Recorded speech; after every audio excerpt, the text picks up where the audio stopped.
For generations, the Salish have gathered at the medicine tree to remember creation stories, but also look forward to the future.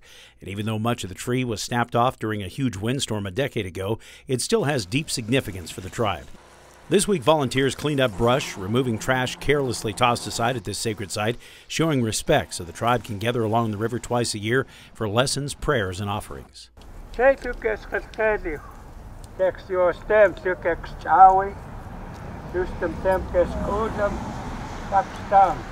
This year in particular, tribute is being paid to the elders as more and more of that generation depart this life. But taking their place are little ones who face their own journeys. While there's a lot of sadness here today for the tribal elders who aren't at this ceremony, there's also prayers to be lifted up, to use those traditions and teachings to help the tribe deal with the problems and the challenges of today's world. You could feel the ancestors still here.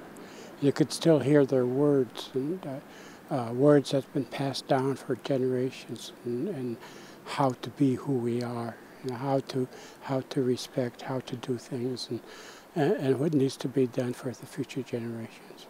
In a time when tribal members and people as a whole face increasing problems of drugs, alcohol, suicide, and abuse, the prayers here today remind everyone to stay on the path. The time through thousands of years getting here, some things have changed, but the values that we have and the values that were given to us by our ancestors don't change.